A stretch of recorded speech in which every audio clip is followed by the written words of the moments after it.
Hi, this is Ronald Corpus Official. I have the heart and advocacy of campaigning of rabies awareness. Welcome to my vlog, and for this content, for this video, ating pag-uusapan hindi po tungkol sa rabies but related po sa rabies. So, maaari kasi itong humantong ng pagkakaroon ng rabies. So, but it's not about rabies virus, but it's related sa rabies. So, ating pag-uusapan ay ang multa para po dun sa mga taong irresponsable na may-ari po ng isang aso. So, ano-ano nga ba ang mga multa? Ano-ano nga ba ang mga karaniwang mga paglabag na nangyayari kung bakit nagkakaroon ng multa?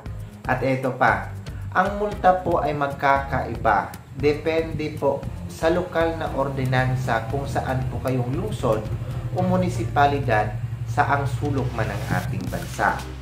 Gayunpaman, narito ang karaniwang batayan kung kailan pinapatawa ng multa ang isang may-ari ng aso na irresponsable at kung magkano ito kadalasan.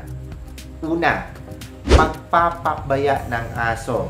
So, halimbawa, kung ikaw ay naglalakad at hindi nakatali ang inyong aso, so maaring kapabayaan yon.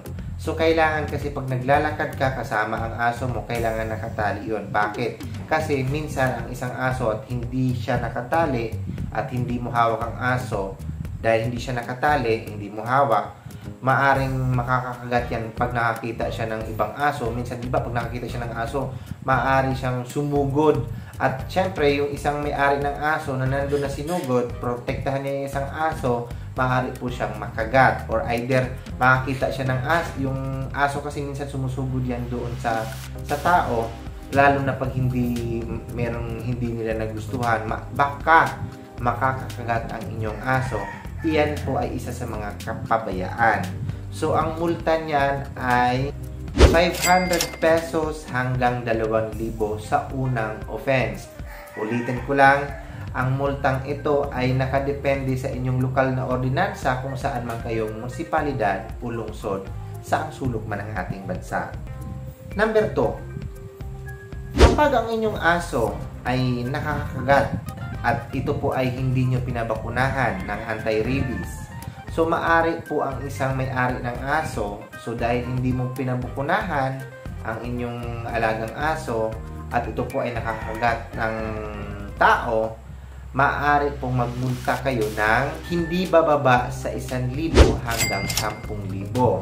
At kayo po ay maaaring managot doon sa lahat ng gastusin kung sino po ang kinagat ng inyong aso. So, may multa, ulitin ko lang, nakadepende po ito kung saan po kayong lugar ng sulok ng ating bansa. Depende po sa inyong lokal na ordinansa.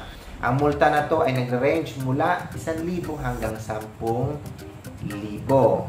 Pangatlo, dapat ang inyong aso ay nakarehistro dapat. So, ang mga aso natin ay nadeklara kung ano ang pangalan ng inyong aso. Minsan pag pumupunta sa bahay natin, dapat nakarehistro ang lahat ng aso natin. Kung ano yung pangalan ng aso mo, yun, at kung ano rin ang apelido nyo, yun din ang apelido ng aso nyo.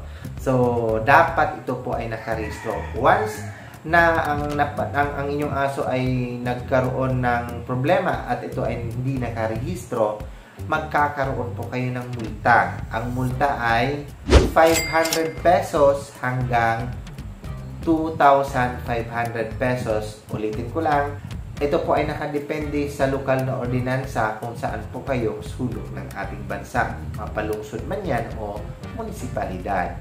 And pang-apat, halos kapareho po nung naunang nabanggit ko, pagpapabaya na nagdudulot ng panganib. Halimbawa, kung ang inyong aso ay pakalat-kalat na hindi mo kasama, so nakakalat-kalat lang siya, so maaring natatakot na ang inyong mga kapitbahay, yung komunidad sa inyo ay natatakot, ayaw na lumabas dahil meron pong pakalat-kalat na aso. So, yan po ay nagdudulot po ng panganib kasi baka maya makakagat ang inyong aso. Maaring yung mga aso nyo ay nakakapurwisyo na ng kapwa ng mga aso, tinatahol ang bawat aso na bahay, sinusugod sa mga gate, or kung may mga ibang hayop doon, halimbawa katulad ng mga manok na hinahabol ng mga aso nyo, kinagat, or meron silang mga alagang piik doon at sinugod ng inyong mga aso, nagdudulot po ito ng panganib o purwisyo doon sa lugar nyo. May multa po ito. Tulad ng sinabi ko, nakadepende po sa inyong lokal na ordinansa kung saan po kayong munisipalidad o lungsod ng ating bansa. So, ang multa na to ay nagre-range mula 500 hanggang 5,000 piso. At ito po ang ating tandaan, meron pong batas tungkol po sa mga taong irresponsable na nagmamay-ari ng mga aso. So, ulitin ko lang, meron po ang ating bansang Pilipinas ay batas tungkol po dito. Yung tinatawag na Anti-Rabies Act of 2007 o RA 9482. Ano po ba yun? So, magbigay po ako ng halimbawa na isa sa mga paglabag na maaari po tayong magkaroon ng multa under Republic Act 9482 o tinatawag na Anti-Rabies Act of 2007. Kung pagbasahin po natin ang Republic Act 9482, naku, bukas pa tayo matatapos, baka sa susunod pa na araw pa tayo matatapos, sa dami, sa haba ng babasahin natin. So magbigay na lang po ako sa isa sa mga halimbawang paglabag na maaari po tayong magmulta. Halimbawa, hindi pagpapabakuna ng ating mga aso ay isa yan sa mga irresponsable, at hindi pagsunod sa tamang pag-aalaga ng aso ay maaari po tayong magkakaroon ng multa. So, kung ikaw po ay irresponsable, katulad ng nabanggit, hindi pagpapabakuna ng mga aso regularly ay isa sa mga irresponsableng ginagawa ng may-ari. At hindi pagsunod ng tamang pag-aalaga ng aso, yan po ay may kaukulang multa. So, yan po isa rin pala yan sa paglabag. Ang multa na yan ay nag-range mula 2,000 pesos hanggang 25,000 pesos. So, yun lang.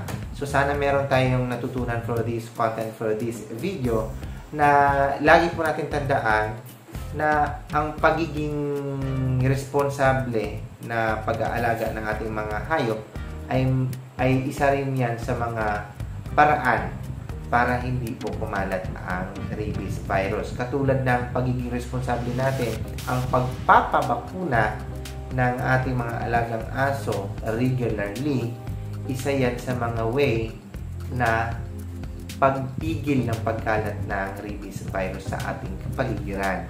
So, pag ikaw ay responsable, hindi mo pinabakunahan ang inyong aso, ay maaari po tayo magkaroon ng multa. So,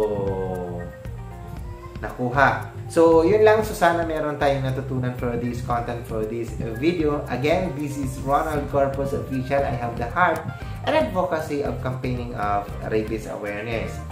And lagi ko pong sinasabi, kung hindi pa kayo nakasubscribe ng aking YouTube channel, so please subscribe to my YouTube channel. And kung nagustuhan mo yung content na to, so pakilike. And kung ito po ay karapat-dapat i-share, so i-share po natin para po sa kaalaman natin lahat. And mag-leave po kayo ng comment, any suggestion, opinion for the next vlog or additional information about this content na kung saan pinag-usapan natin ang mga multa para po doon sa mga irresponsableng may-ari ng aso. So, don't hesitate to leave a comment. And pinaka-importante mga ka-official is huwag niyong kalimutang i-click ang ating notification bell para updated kayo sa lahat ng video na gagawin ko dito sa YouTube. Nagpapasalamat din po ako ng buong-buo sa inyong walang sawang suporta ng aking YouTube channel. I love you all. And bye-bye.